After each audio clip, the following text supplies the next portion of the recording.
The island of Bali is known for its beauty: green rice fields, tall volcanoes, and beaches with golden sand. But Bali is also a place of mystery and ancient legends. Among the most magical places on the island are the sea temples, standing strong against the crashing waves, guarding secrets of the deep. These temples are not just stones and carvings. They are gateways to a world where humans and spirits meet, where the ocean is alive with unseen forces. This is the story of the sea temples of Bali and the water spirits that dwell within them. Long ago, before the first temples were built, the people of Bali lived in fear of the sea.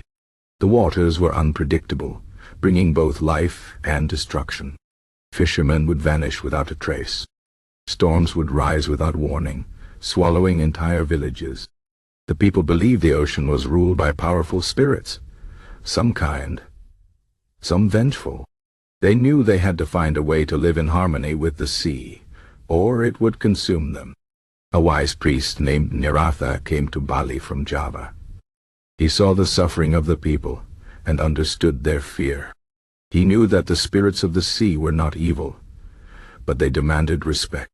Nirartha told the people that they must build sacred places where offerings could be made, where prayers could rise with the tide. And so, the first sea temple was born.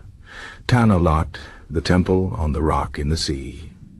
The legend says that Nirartha meditated on the cliffs of Bali, seeking the right place to build the temple. The sea spirits tested him, sending great waves to knock him into the water. But Nirartha stood firm, and the spirits saw his strength. A giant sea snake, said to be the guardian of the temple, rose from the water and wrapped itself around the rocks, protecting the holy site. To this day, people believe that the snake still lives beneath Tanah Lot, keeping the temple safe. The sea temples were built in a line along the coast, each one a guardian against chaos. Danu sits by the lake, Pura Luhur Uluwatu, stands on towering cliffs, and Tanah Lot rises from the waves. The Balinese believe that these temples form a spiritual barrier, holding back the dark forces of the ocean. The water spirits, called Jaladwara, are the keepers of balance. They can be gentle, bringing fish to the nets of fishermen, or fierce, drowning those who disrespect the sea. Fishermen still make offerings before they sail, placing small baskets of flowers and rice on the water. They whisper prayers to the spirits, asking for safe passage. If the offerings are accepted, the sea remains calm. But if the spirits are angry, the waves grow tall, and the sky darkens. There are stories of men who ignored the old ways, who laughed at the legends.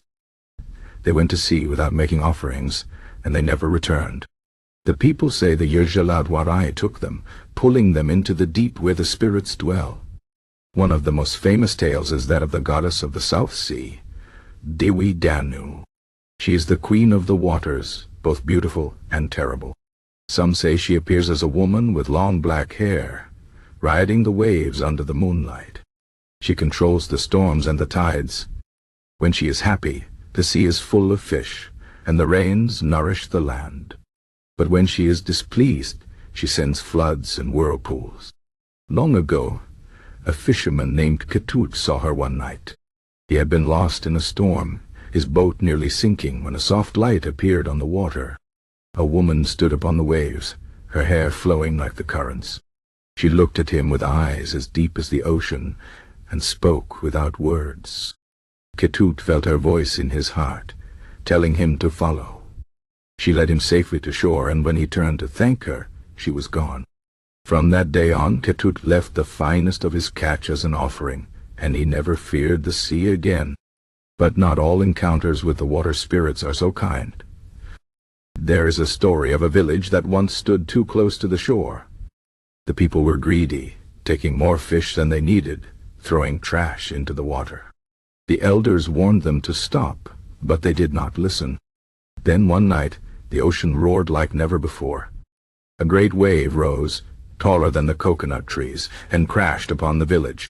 When morning came, the village was gone. Only sand and silence remained. The people say it was the work of the Jaladwara, punishing the disrespectful. Today, the sea temples still stand, and the rituals continue. Every year, thousands come to Tanah Lot, Uluwatu, and the other sacred sites to pray and make offerings. The Balinese know that the spirits are always watching. The ocean gives life, but it can also take it away. The temples are a reminder, a bridge between the world of men and the world of spirits. If you stand by the cliffs of Uluwatu at sunset, you might hear something strange. A whisper in the wind, a sound like singing beneath the waves. Some say it is the Jaladwara, calling to those who still remember the old ways. The sea temples of Bali are more than stone and legend. They are alive with the spirits of the water, and their stories will never fade.